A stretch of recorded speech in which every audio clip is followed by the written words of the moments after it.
Hello guys! Okay, you said earlier na ibang level na yung chemistry nyo, right? You said earlier na ibang level na yung chemistry nyo. So ano yung mga naging nyo, mga bagay-bagay na similarities nyo na nag-check kayo? Ano yung mga bagay-bagay na? Siguro yung magkamukha tayo. Hindi.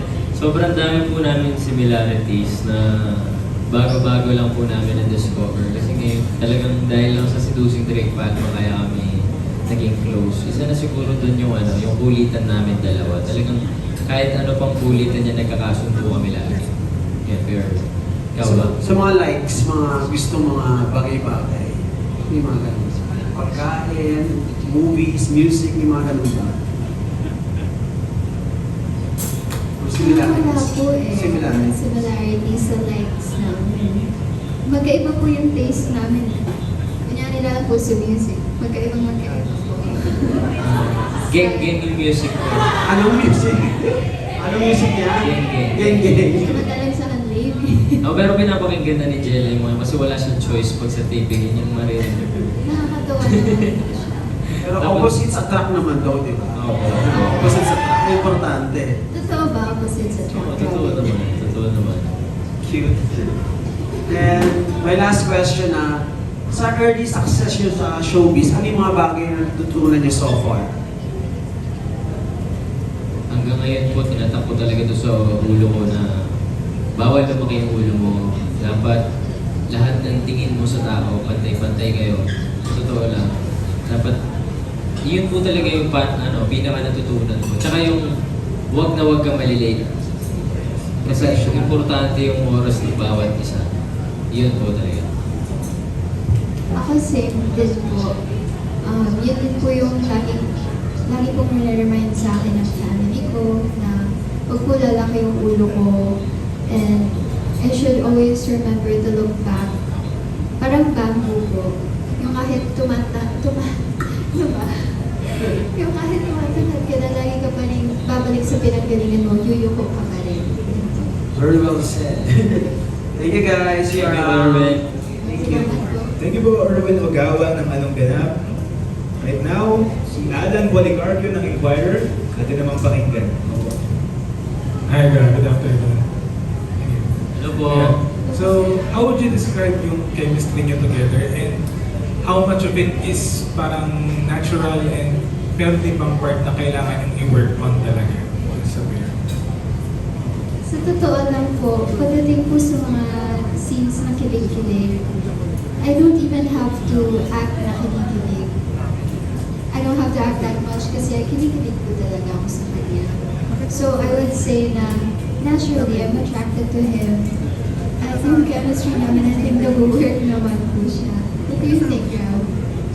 Ayun po, yung chemistry nga naman namin, natural naman nga po siya. Pero marami pa po kami matututunan, marami pa kami pwedeng aralin para mas mapasolid pa yung chemistry namin sa isa't. And kanina nabanggit yung about boundaries. Like, kayo ba pag sa work, parang do you also set boundaries sa isa parang professionally, things like that? Ako wala akong boundaries. Ikaw ba? Ako naman po, even if I'm not vocal about my boundaries, Robin is the type of person who respects people naman po and their privacy.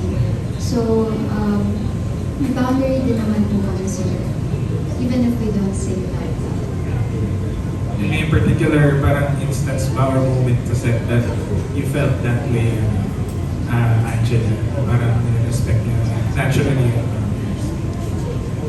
Simple things lang po like, kunyari kapag nasa molding area po kami, tapos magkahiwalay po yung guys and girls, kapag tatawagin niyo po ako, doon lang siya sa may edge, hindi siya papasok ng labas lang. Tatawagin lang niya po ako. Diba lang? Yes po. Lastly, anong reaction niyo when you first saw the script for the Sa movie? For the movie and the finale episode? For the finale episode of Seducing Drake Palma, medyo nalungkot ako sa ending. Yun yung kasi aalis. Ay, sa mga hindi pa nakakapanood po, spoiler alert. Pero aalis na po si Alice, kaya nakakalungkot lang po na magiging LDR sila. Pero, ayun po, sa movie naman po, ang first reaction ko po is, wow, this is a really big film and kailangan po namin galingan. Ako naman, sa Seducing Drake Palma, doon sa last episode ko talaga, gaya na sabi ko kanina, favorite scene ko yun. Pero, nung nabasa ko yung script, doon sa last part talaga, sobrang kinakabahan ako kasi sabi ni Direk, oh, pag-usapan nyo yan, kayo na yan. Pag-usapan nyo kung paano nyo gagawin yung kissing scene na ganyan. So, sobrang po ako kinakabahan kung paano ko siya kakausapin kasi ayoko naman mabastos siya, ganyan. Hindi namin alam kung paano pag-uusapan yung kissing scene. Ayan.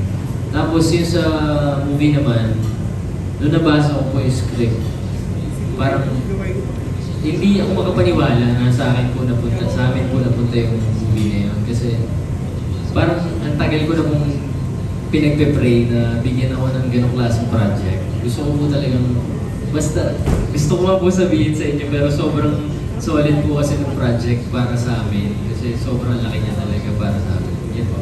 Salamat. Salamat. Good luck. Thank you Thank po. you po. Alan Policarpio ng Inquirer, maraming salamat po. Up next, we have Alan Sangkot ng Stars Photo. He is over there. Hello, congratulations to both of you. Yung unang tanong ko, dahil ang title is nung katatapos yung dala sa is yung Seducing Drake Palma.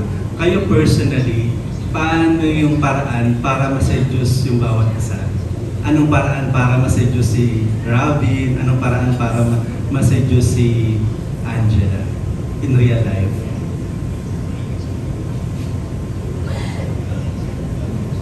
For me po, since attraction plays a big part on seduction as for me po, I think it's hard. I don't know kung paano ba ako nasa-seduce, pero siguro sa love language na siguro, when they spend quality time with you and when they give you words of affirmation, yun po yung mga love languages or mga actions na nakakapag-fall po sa akin or nakakapag-seduce po sa akin. Bago sumagot si Robin, ginagawa man ni Robin sa iyo yun? Opo. Yes po. Okay, thank you. Robin?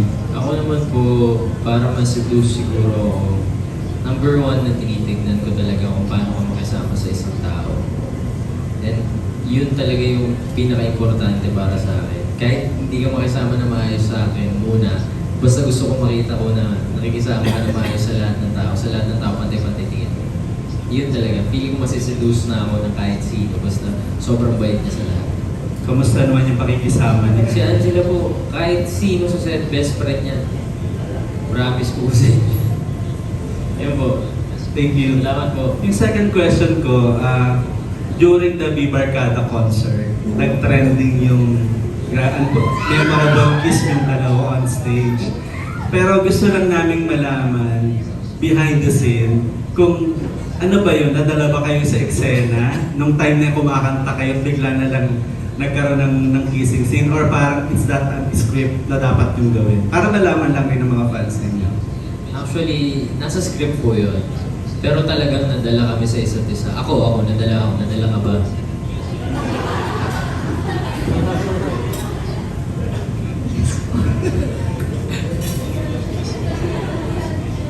Yun po. I-follow up ko lang kay Angela. Angela kasi parang ang nangyari dun sa eksena, parang ikaw yung biglang nag-smack kay Robin. So parang tuloy naging tendency na parang, uy, mas may Ako feeling. yun. Ikaw ba yun? Ako po yun. Doon lang po siguro sa angulo ng video na mukhang si Angela. Pero ako po talaga nag-initiate ng kiss na yun. Okay. In what way ka nadala, Robin? And then, titigan lang po kami. Tapos yung parang si Angela, basta parang siya lang po yung nakikita ko sa stage, ay sa buong Araneta. Totoo po. Ganun talaga yung nangyayari. Kasi nung unang sampa ko sa stage, hindi ko alam kung paano ko gagawin yung buong gawin yun. Kasi sobrang daming tao na nasa harap ko. Kakatapos lang sa NFT, tapos bigla naging Araneta. Diba? Parang hindi ka makapaniwala na nakahapak ka sa stage na yun. Tapos nung kami na lang dalawa, sa stage na habang kumakanta kami. Sa totoo lang po, parang kami lang talagang dalawa sa buong arena. Yeah. Last na lang, ano yung mas na gustuhan yung kiss? Yung during the Bibarkada or yung final Yung last day. Yung last day po. Bakit? Bakit, Rob? Ay, hindi. Panoorin niyo na lang po kung bakit. Panoorin niyo na lang po. Thank you. Thank you. Congratulations. Salamat po. Super kilig yung dalawa. Congrats. Thank you po. Maraming salamat po. Alan Sangkon ng Stars Photog. And last up, Jacob Manangan, TikTok